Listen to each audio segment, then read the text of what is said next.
રચનાની વાત થઈ હતી અને એમાં ધાનેરા અને કાંકરેજને સમાવવાની વાત થઈ હતી ત્યારે આપણે જોયું હતું કે બનાસકાંઠાના આ તાલુકાના લોકોમાં કેવો રોષ ભભૂકી ઉઠ્યો હતો, પરંતુ હવે ડેમેજ કંટ્રોલ કરવાની પણ કોશિશ થઈ છે। આ તાલુકાઓને બનાસકાંઠામાં મૂળ બનાસકાંઠામાં જ રાખવામાં આવશે।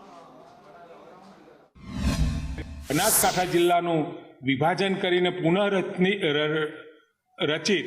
બનાસકાંઠા જિલ્લામાં 8 તાલુકામાંથી નવીન 10 તાલુકા થશે, જેમાં પાલનપુર, વડગામ, દાંતા, અમીરગઢ, ડીસા, કાંકરેજ, ધાનેરા અને દાંતીવાડા અને એનું મુખ્ય મથક એ પાલનપુર રહેશે, જેમાં કાંકરેજમાંથી ઓગળ અને દાંતામાંથી હળાદ તાલુકો બનશે। સૂચિત વાવ થરાદ જિલ્લો 6 તાલુકામાંથી 8 તાલુકા થશે, જેનું મુખ્ય મથક થરાદ મુકામે રહેશે, જેમાં દિયોદર, લાખણી, થરાદ, વાવ, સુઈગામ, ભાભર અને મુખ્ય મથક થરાદની રચનાને મંજૂરી આપી છે અને થરાદમાંથી રાહ અને વાવમાંથી ધરણીધર તાલુકો બનશે।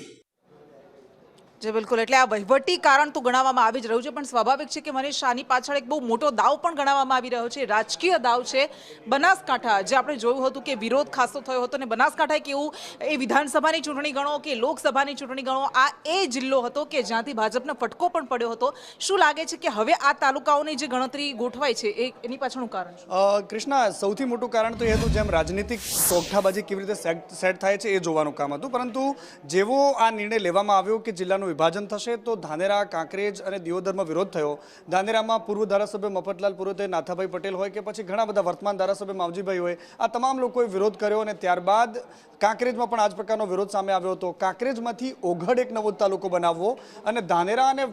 જે થરાદ છે એમાંથી રાહ એક નવો તાલુકો બનાવવો, આ પ્રકારે એનું ડેમેજ કંટ્રોલ કરવાની કોશિશ કરી છે કૃષ્ણા, કારણ કે આ બંને બાજુથી જ્યાં વિરોધના સૂર ઉઠ્યા હતા, જે સમર્થનના સૂર ઉઠ્યા હતા, એ નવા તાલુકામાં, જે વિરોધના હતા એ જૂના તાલુકામાં રહેવા દઈને એઝ ઇટ ઇઝ રાખવાની પરિસ્થિતિ કરવાની કોશિશ કરી છે। એક જ જિલ્લો કે જેમાં 4 નવા તાલુકાઓ એડ કરાયા છે, જેમાં બનાસકાંઠાની હળાદ એક નવો તાલુકો બનશે, જે દાંતા તાલુકાની અંદર આવતો હતો। હળાદની સાથે સાથે ઢીમા મંદિર જે છે ફેમસ છે,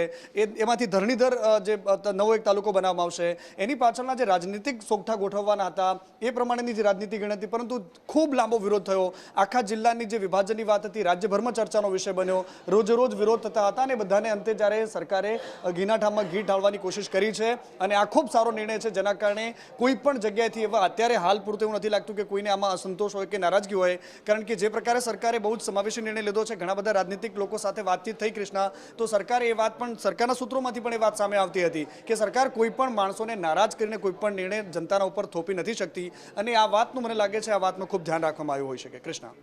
આભાર આપનો। અને